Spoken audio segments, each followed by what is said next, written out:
a gente descobre se a gente tem algum entupimento nas nossas artérias? Será que alguma artéria com alguma obstrução vai causar algum tipo de sintoma na gente?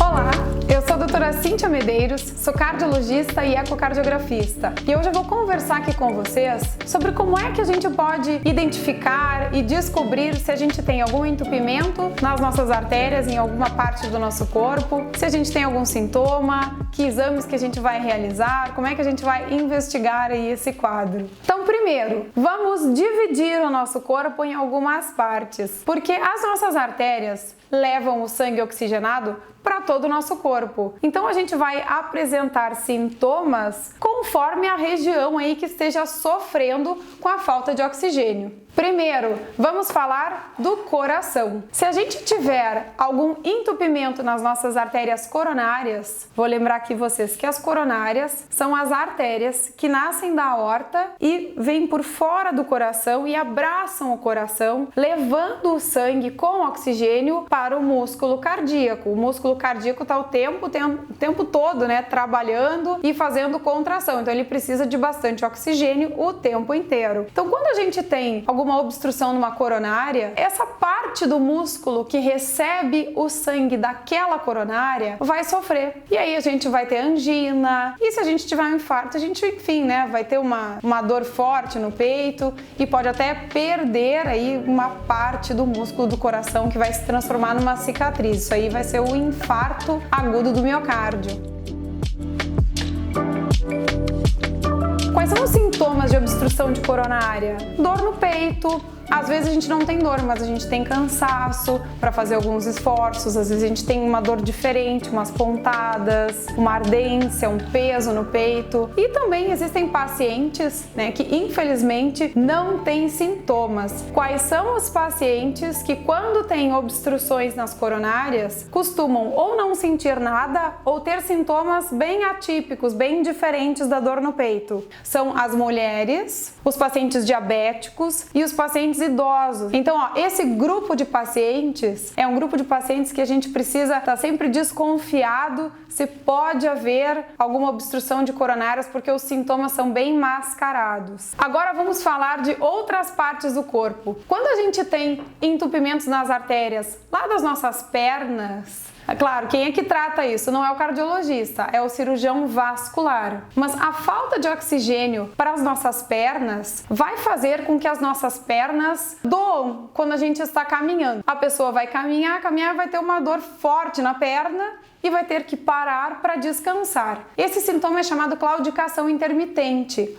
Acontece quando a gente tem uma obstrução bem importante nas artérias, que ainda não é uma oclusão, porque uma oclusão de artéria pode gerar até uma amputação de algum membro. Acho importante também a gente identificar que a gente tem duas pernas. Então, se a gente tiver uma obstrução só em uma perna, essa perna vai doer para caminhar. Ao mesmo tempo, né, se a gente tiver a mesma dor nas duas pernas, significa que a gente pode ter aí um entupimento que fica mais localizado dentro da barriga, ali na aorta, nas ilíacas, antes da bifurcação e cada artéria se dividir para cada perna. Mas esse tema, eu tô só conversando aqui sobre os sintomas, mas quem trata essa doença e vai avaliar melhor esse problema é o cirurgião vascular. E quando a gente tem alguma obstrução mais importante nas carótidas?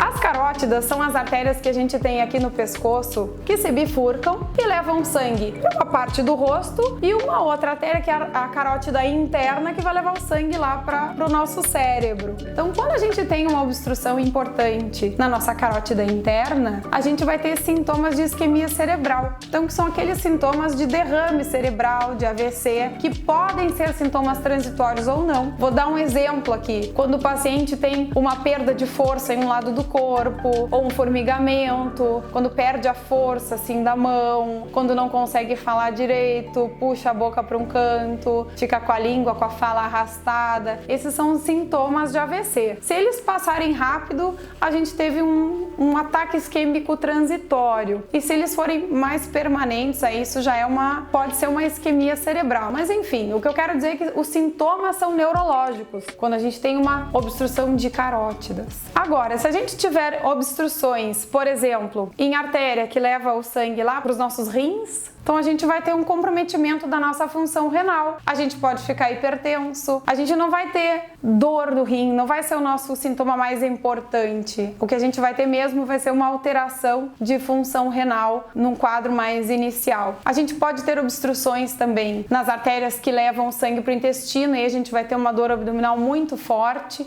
né? Quando a gente tem uma obstrução, por exemplo, de artéria mesentérica.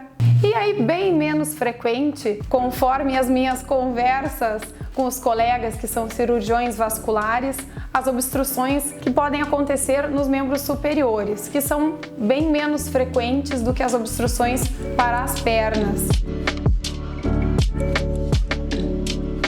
Bom, e agora como é que a gente vai identificar esses entupimentos? Que exames a gente vai realizar? Esses exames são solicitados conforme a nossa suspeita, né, daquele lugar que pode estar sofrendo com a falta de sangue oxigenado. Por exemplo, para o corpo inteiro, excetuando o coração, a gente tem ecografia, né, ultrassom arterial, a gente pode fazer angiotomografia, que é a tomografia com contraste para identificar o fluxo dentro das artérias e as obstruções. A gente também tem as arteriografias, que são também exames com contraste, que a gente consegue identificar se existe algum entupimento. Mas eu quero também registrar aqui que eu sou cardiologista. Quando eu identifico ou suspeito que existe alguma obstrução em alguma parte do corpo que não seja o coração, eu encaminho para o colega que é o responsável por essa investigação e tratamento, que é o cirurgião vascular. E quando a gente tem uma suspeita forte aí de entupimento nas coronárias, aí a gente tá falando da minha área, né? Essa é a minha praia. Então, quando a gente pensa que o paciente pode ter algum entupimento aqui numa coronária, bom, aí a gente tem uma sequência de exames para realizar conforme a intensidade desse entupimento. Então, se o paciente tem angina, mas uma angina mais estável, a gente pode investigar esses sintomas, né, com exames de coração sem ver o entupimento ainda. Então a gente pode fazer teste ergométrico, cintilografia miocárdica, ecocardiograma com estresse farmacológico, que são exames que vão mostrar se o nosso coração está sofrendo com isquemia. Eu não estou suportando mais. E aí, se a gente identifica que o coração está sofrendo, bom, aí a gente parte para os exames de imagem das coronárias. E aí a gente tem o cateterismo cardíaco, que é aquele exame invasivo,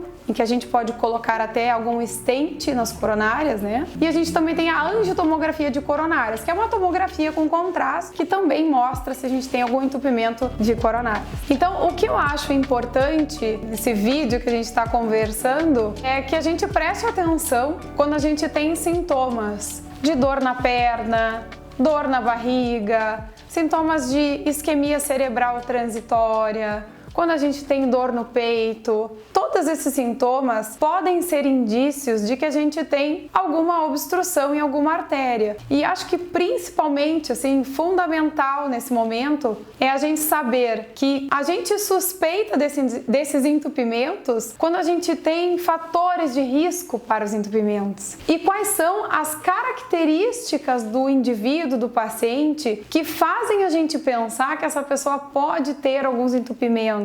Diabetes mellitus, tabagismo, pressão alta, colesterol alto, obesidade, sedentarismo, história familiar de entupimentos e idade. Então, prestar atenção nesses 8 fatores de risco, né, e identificar quando a gente tem algum sintoma, procurar o médico mais adequado para cada caso. As oclusões arteriais, as obstruções graves arteriais são um assunto muito sério. Essas doenças são muito frequentes no mundo inteiro, então a gente precisa realmente prestar muita atenção. E aí, gostasse desse vídeo? Esse tema aí é muito pertinente, mas ele é um tema bem complicado, né? Então, ó, se esse assunto foi interessante para ti, curte esse vídeo, te inscreve no meu canal, ativa o sininho para receber as notificações aí de novos vídeos, comenta o que tu achaste, se tu tens algum fator de risco aí para entupimentos, porque quanto mais tu interagires com esse vídeo que eu fiz, mais pessoas poderão ter acesso a esse vídeo, porque aí a plataforma distribui mais para as pessoas que às vezes não têm acesso a médicos especialistas e precisam dessas informações. E aproveita e me segue aí no Instagram, @dra.cintiamedeiros. Lá eu posto dica todos os dias que podem ajudar a controlar a tua pressão alta, tá bom? Até o próximo vídeo.